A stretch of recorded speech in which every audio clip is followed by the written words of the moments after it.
بسم اللہ الرحمن الرحیم۔ السلام علیکم۔ بخاری وائس میں خوش آمدید۔ وہ شاعر جن کا تذکرہ ہو رہا ہے ان کا نام شیخ سعدی تھا۔ آپ کا اصل نام ابو محمد مصلح الدین بن عبداللہ شیرازی تھا۔ آپ ایران کے شہر شیراز میں 1210 عیسوی میں پیدا ہوئے اور 1292 عیسوی میں شیراز میں ہی فوت ہوئے۔ آپ کے والد کا نام عبداللہ تھا۔ آپ کے والد نہایت نیک و پرہیزگار تھے۔ آپ نے شروع میں انہی سے تعلیم حاصل کی۔ روایت مشہور ہے کہ آپ اور آپ کے والد مسجد میں رات کو قیام کر رہے تھے۔ جب تہجد کا وقت ہوا تو دیکھا کہ مسجد میں لوگ سوئے پڑے ہیں۔ آپ نے اپنے والد کو کہا کہ یہ کیسے غافل لوگ ہیں۔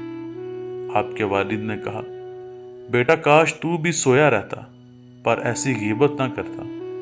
آپ کے والد صاحب بچپن میں ہی آپ کو چھوڑ کر دار فانی سے کوچ کر گئے۔ آپ نے مدرسہ نظامیہ بغداد میں وظیفے پر تعلیم حاصل کی۔ وہاں آپ نے قانون، اسلامک سائنس اور فارسی فلسفہ پڑھا۔ آپ نے کئی ممالک کی سیر کی جن میں شام، عراق، ہندوستان، مکہ مدینہ، عمان، بیت المقدس اور عرب کے کئی علاقے شامل تھے۔ حلب میں آپ صوفیوں کے ایک گروہ میں شامل ہو گئے جو اندلس کی لڑائی میں مسلمانوں کے ساتھ تھا۔ مسلمانوں کی شکست کے بعد آپ قیدی بن گئے۔ آپ نے 7 سال غلامی کاٹی۔ آپ جنگل میں کام کر رہے تھے تو ایک ترک رئیس کا وہاں سے گزر ہوا۔ اس نے آپ کا نورانی چہرہ دیکھا اور آپ کو 10 درہم دے کر آزاد کرا دیا۔ اس کے بعد اس نے 100 درہم حق مہر لکھوا کر آپ کا نکاح اپنی بیٹی سے کر دیا۔ وہ عورت کافی بد چلن تھی۔ ایک دفعہ لڑائی کے دوران اس نے آپ کو تانا دیا کہ تم وہی غلام ہو جس کو میرے باپ نے 10 درہم کے بدلے آزاد کروایا تھا۔ آپ نے فرمایا، ہاں 10 درہم کے بدلے آزاد کروا کر 100 درہم میں پھنسا لیا۔ اس کے بعد اللہ نے آپ کو ایک نیک بیوی عطا کی۔ آپ اعلیٰ پائے کے شاعر، مصنف اور صوفی بزرگ تھے۔ آپ کی 2 فارسی کی کتاب مشہور ترین ہیں جن کا نام بوستان اور گلستان سعدی ہے اور یہ فارسی فلسفہ میں لازم و ملزوم سمجھی جاتی ہیں۔ اس کے علاوہ آپ کا مشہور کلام قصیدہ درود تاج ہے۔ روایت ہے کہ آپ نے اس مشہور قصیدے کے پہلے 3 مصرعے لکھے۔ جب چوتھے پہ آئے تو سمجھ نہ آئے کہ کیا لکھیں۔ یوں ہی رات کے کسی پہر آپ کی آنکھ لگ گئی۔ آپ کی قسمت کا تارا چمکا اور آپ نے خواب میں حضور صلی اللہ وآلہ وسلم کو دیکھا۔ آپ نے فرمایا، سعدی کیا لکھتے ہو؟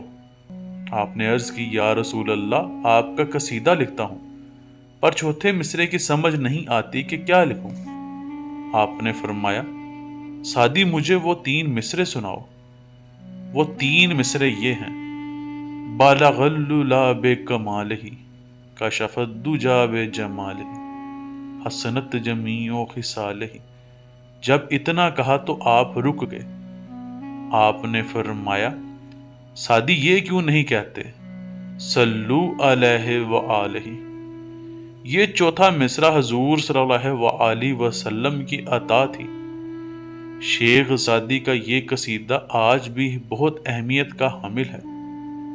روایت ہے کہ اگر انسان 40 دن تک گناہ نہ کرے اور نماز کی پابندی کرے اور شب جمعہ یہ 100 دفعہ پڑھ کر سو جائے تو آپ کی زیارت نصیب ہوگی۔ ایک دفعہ ایک شخص آپ کی خدمت میں آیا اور پوچھا کہ حضرت آپ کا کیا حال ہے؟ آپ نے فرمایا، خدا کی نعمتیں کھا کھا کر دانت ٹوٹ گئے پر زبان ہے کہ ناشکری سے نہیں جاتی۔ اس کے علاوہ اپنی کتاب بوستان میں آپ اپنے آپ سے فرماتے ہیں، 50 سال ہو گئے زندہ رہتے پر تو ابھی بھی سویا ہوا ہے۔ کہا جاتا ہے کہ جو مرنے سے پہلے مر جائے وہ کبھی نہیں مرتا۔ اس کے لیے آیت ہے، تم میرا ذکر کر میں تیرا ذکر کروں گا۔ یہ وہ نیک لوگ ہیں جنہوں نے اپنے آپ کو اللہ سے جوڑا اور اللہ پاک قرآن میں فرماتے ہیں کہ نیکی کا بدلہ نیکی کے سوا کچھ نہیں۔ تبھی ان لوگوں کے نام اور ذکر ابھی تک باقی ہے۔ اللہ میرے اور آپ کے لیے آسانیاں پیدا کرے اور ہمیں آسانیاں تقسیم کرنے کی توفیق عطا فرمائے۔ آمین۔